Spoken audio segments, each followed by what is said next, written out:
द्रौपदी स्वयंवर की अद्भुत कथा।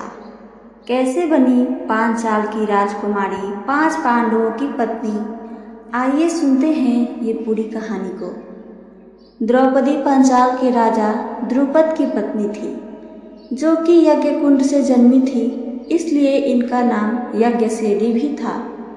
पांचाल के राजा द्रुपद और गुरु द्रोणाचार्य बहुत ही अच्छे मित्र थे, किंतु किसी वजह से उनमें शत्रुता हो गई। गुरु द्रोणाचार्य से बदला लेने के लिए राजा द्रुपद एक यज्ञ का आयोजन किए। उस यज्ञ से उन्हें एक पुत्र की प्राप्ति हुई। उसी समय उसी यज्ञ कुंड में से एक कन्या उत्पन्न हुई, जो कि बहुत ही सुंदर थी। चूंकि वह उसी यज्ञ कुंड से उत्पन्न हुई थी, इसलिए वह राजा द्रुपद की ही पुत्री कहलाई। जिस समय वह कन्या उत्पन्न हुई, तब आकाशवाणी हुई थी कि इस कन्या का जन्म क्षत्रियों के संहार एवं कौरवों के विनाश के लिए हुआ है। राजा द्रुपद ने अपने पुत्र का नाम धृष्टद्युम्न तथा पुत्री का नाम द्रौपदी रखा।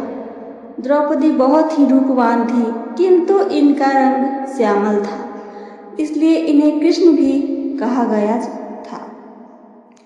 द्रौपदी पिछले जन्म में किसी ऋषि की पुत्री थी एवं सर्वगुण संपन्न पति की इच्छा से उन्होंने तपस्या कर भगवान शिव को प्रसन्न किया था। द्रौपदी ने भगवान शिव से ऐसे पति की कामना की जिनमें 5 गुण हो, जिस वजह से भगवान शिव ने उन्हें यह वरदान दिया था कि अगले जन्म में उन्हें 5 पतियों की प्राप्ति होगी और हर एक पति में एक गुण होगा। द्रौपदी पांचाल राज्य की राजकुमारी थी, इसलिए इन्हें पांचाली भी कहा जाता है। इसके अलावा द्रौपदी को द्विपद कन्या, सौरंध्री, पौषती, महाभारती, नित्य युवनी, मालिनी एवं योजनगंधा भी कहा जाता है। द्रौपदी के स्वयंवर को पांडु पुत्र अर्जुन ने जीता, किंतु माता कुंती के आदेश के कारण वे 5 पांडवों की पत्नी कहलाई। द्रौपदी को 5 पांडवों से एक एक पुत्र की प्राप्ति, जो कि प्रतिविंध्य, सुतासोमा, स्त्रुताकर्मा, शतानिका, स्त्रुतासेना थे। किंतु महाभारत के युद्ध के दौरान उन सभी पुत्रों की मृत्यु हो जाती है। द्रौपदी का स्वयंवर। पांचाल के राजा द्रुपद अपनी पुत्री द्रौपदी का विवाह एक महान पराक्रमी राजकुमार से कराना चाहते थे। पांडु पुत्र अर्जुन सर्वश्रेष्ठ धनुर्धारी थे और राजा द्रुपद अपनी पुत्री का विवाह उन्हीं से कराना चाहते थे, किंतु उन्हें यह खबर मिली कि पांडु पुत्रों की मृत्यु हो चुकी है। उन्होंने सोचा कि वे द्रौपदी के लिए योग्य वर की तलाश कैसे करेंगे। फिर उन्होंने उसके लिए पांचाल कोर्ट में ही द्रौपदी के स्वयंवर का आयोजन किया और उसकी एक शर्त भी रखी। कोर्ट के केंद्र में एक खंभा खड़ा किया गया था, जिस पर एक गोल चक्र लगा हुआ था। उस गोल चक्र में एक लकड़ी की मछली फंसी हुई थी, जो कि एक तीव्र वेग में घूम रही थी। उस खंभे के नीचे पानी से भरा हुआ पात्र रखा था। धनुष बाण की मदद से उस पानी से भरे पात्र में मछली का प्रतिबिंब देखकर उसकी आंख में निशाना लगाना था। उन्होंने कहा कि जो भी राजकुमार मछली पर सही निशाना लगाएगा, उसका विवाह द्रौपदी के साथ होगा। राजा द्रुपद ने अपनी पुत्री के स्वयंवर के लिए सारी तैयारी कर रखी थी। उन्होंने देश के कई महान राजाओं और उनके राजकुमारों को आमंत्रित किया था। सभी स्वयंवर के लिए पांचाल कोर्ट में प्रवेश करते हैं। पांचाल उस समय वन में ब्राह्मणों की तरह रहते थे। उनकी बढ़ी हुई दाढ़ी थी और वेश भी ब्राह्मणों का धारण किए हुए थे। द्रौपदी के स्वयंवर का समाचार जब पांडवों को मिला, तब वे भी पांचाल कोर्ट में प्रवेश करते हैं। दुर्योधन, कर्ण और श्री कृष्ण भी स्वयंवर में प्रवेश करते हैं। द्रौपदी अपने भाई धृष्टद्युम्न के साथ हाथी पर सवार होकर कोर्ट में प्रवेश करती है। वे बहुत ही सुंदर लग रही थी। राजभवन में उपस्थित सभी राजकुमार उनके सौंदर्य को देखकर बहुत ही प्रभावित हुए। सभी में इस प्रतियोगिता के जीतने का, द्रौपदी से विवाह करने का इच्छा हो रहा था।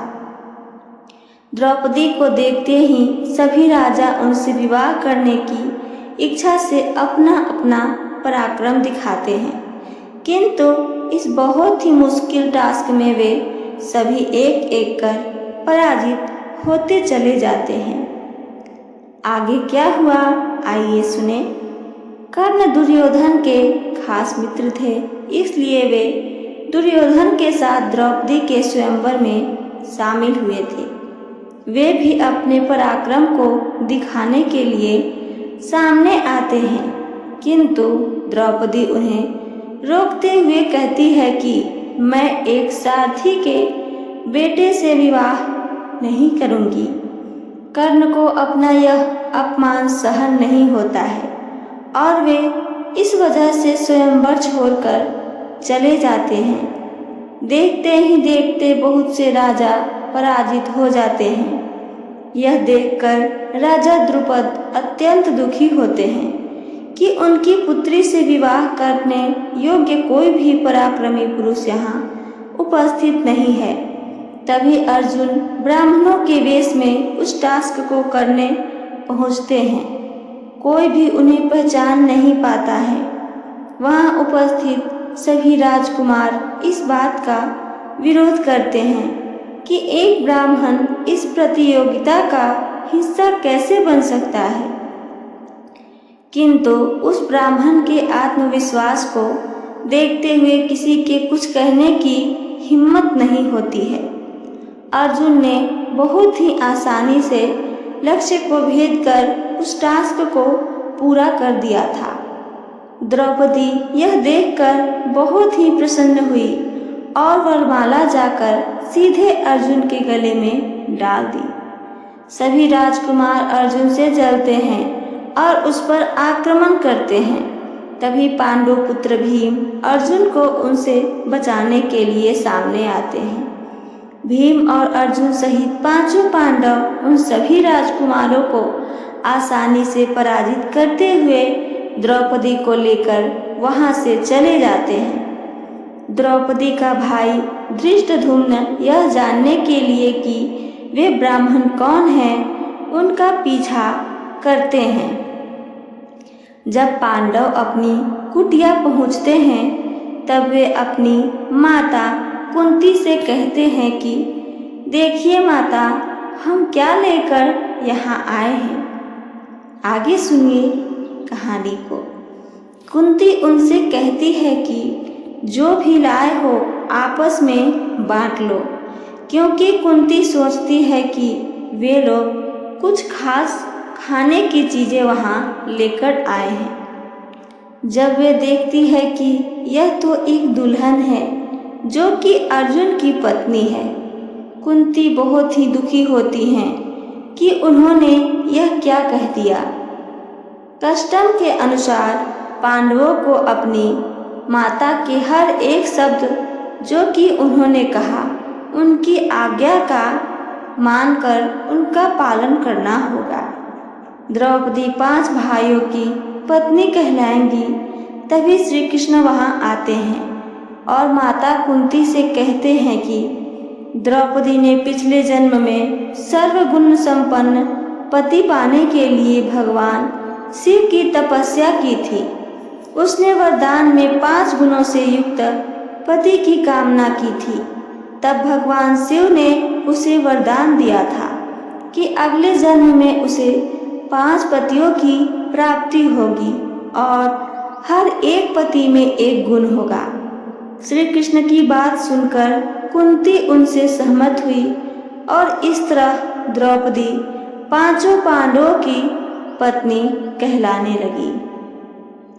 धृष्टद्युम्न जो कि पांडवों का पीछा कर रहा था, उसने यह सब देखा और अपने पिता के पास जाकर उसने कहा, पिताश्री, मैं आपके लिए एक खुशखबर लाया हूँ। वह पराक्रमी ब्राह्मण जिसने द्रौपदी के साथ विवाह किया, वह कोई और नहीं बल्कि पांडु पुत्र अर्जुन ही है। राजा द्रुपद यह सुनकर बहुत ही खुश हुए, लेकिन जब धृष्टद्युम्न ने अपने पिता को यह बताया कि द्रौपदी पांचों पांडवों की पत्नी है, तो यह सुनकर राजा द्रुपद बहुत ही दुखी हुए, क्योंकि यह कानून के खिलाफ था। उस समय ऋषि व्यास वहां आए। उन्होंने राजा द्रुपद से कहा, हालांकि इस तरह के विवाह की पवित्र ग्रंथों में अनुमति नहीं है, किंतु यह एक विशेष विवाह है जो कि स्वयं भगवान शिव का वरदान है जो द्रौपदी को मिला है, तो यह कानून के खिलाफ नहीं है। ऋषि वेद व्यास के बारे में आगे और पढ़ सकते हैं।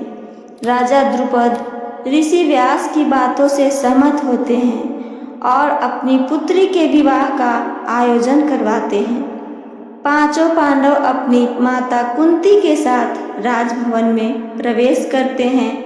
तभी वहां युधिष्ठिर अपना वास्तविक परिचय देते हैं। इस बात से राजा द्रुपद को बहुत ही खुशी होती है, क्योंकि वे अपनी पुत्री द्रौपदी का विवाह अर्जुन के साथ ही कराना चाहते थे, और वही हुआ।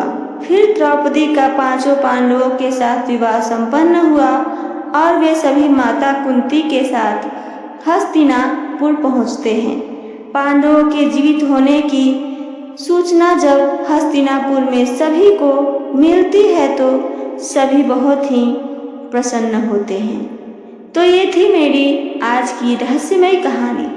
मेरी कहानी आप सबको पसंद आई है तो चैनल को सब्सक्राइब करके वीडियो को लाइक करना ना भूलें। साथ साथ अपना एक प्यारा सा कमेंट हमें करके ज़रूर बताइए। सुनने के लिए धन्यवाद दोस्तों। जय श्री कृष्णा। राधे राधे।